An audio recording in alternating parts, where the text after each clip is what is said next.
I learned the lesson of impermanence when I was 7 years old, and I was uprooted from my home in the desert. My color palette changed from browns to greens, from an endless stretch of sand to an endless stretch of water. What I'm really telling you is the story of a girl who can never go home. From the ages of 7 to 30, I was chasing the idea of what home is.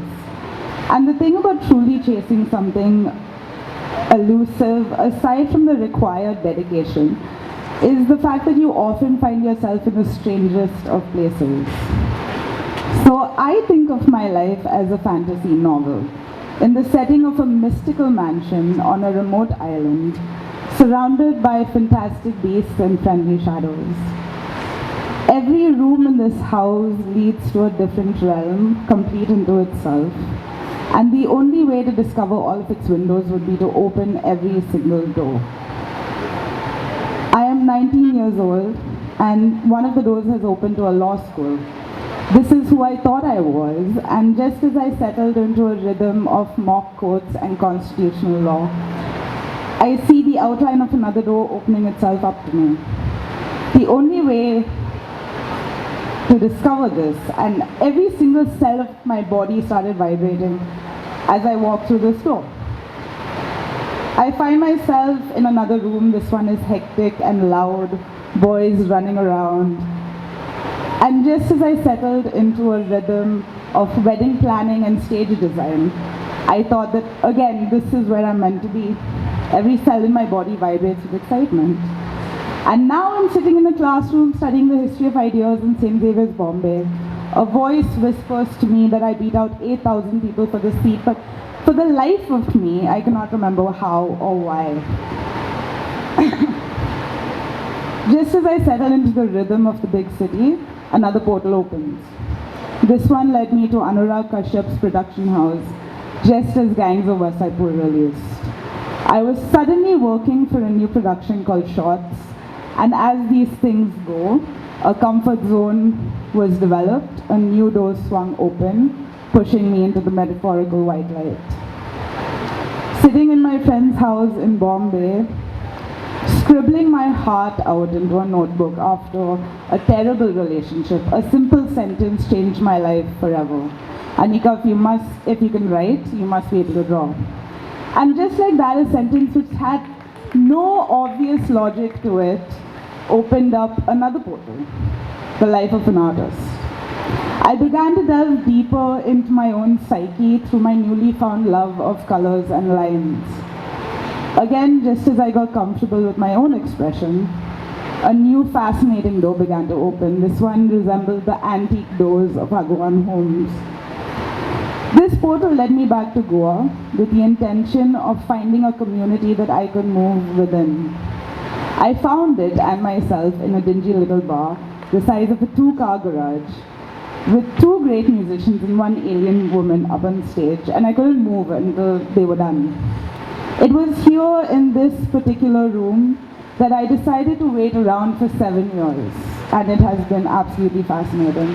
From a commercial event manager dealing with audiences of hundreds of people, I restarted my career as the door girl. I was in charge of collecting artist contributions, and I took it very seriously in this community of underpaid original artists. It became my goal to befriend all of the creative people I came across, to exchange stories and to learn from them. And before I knew it, tiny hobbit-sized doors started opening up in this room that I was in. One door led me to Cirrus, a techno-based Wild West that we would joke was the entrance to the underworld. Another one led me to a dhuni run by a Jewish American Agori Baba, who would bring me back to my very Indian roots and reintroduce me to Shiva. Another door led me to Cubbon Park in Bangalore, where I would learn how to slackline and I would learn the power of community. I came back and I started something called the Balance Project. Truth be told, this was my gateway drug into the world of community. I understood the power of music, art, and sport. This particular door also gave me publicity, And people started to ask me the all-important question of, why are you doing this for no money? And my response was, why not? Just like that, through all of these open doors that I had walked through, I began to understand what my soul knew all along. That I was not looking for a job, I was looking for home. Not a career, but a role within a community, one that was not motivated by money, but by the power of love and longing. In the last year, another magical portal has opened up for me. People now come to me in their journeys of self-discovery, and through the power of the imagination, we are healing ourselves and our lineages. I have found my idea of home, an idea which is fluid, yet is all me. It wasn't until my clients and I would sit down and talk about these stories, talk about all of our expansiveness, all of our possibilities, that they would listen to these stories often with horrified looks on their faces.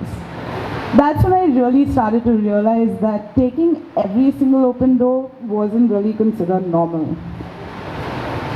Suddenly my whole life made sense. This is why I have lived the way I've lived, so that I can tell my story.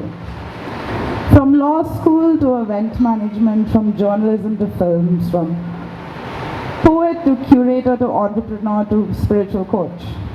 For most people, this sort of career jumping would be seen as a risk.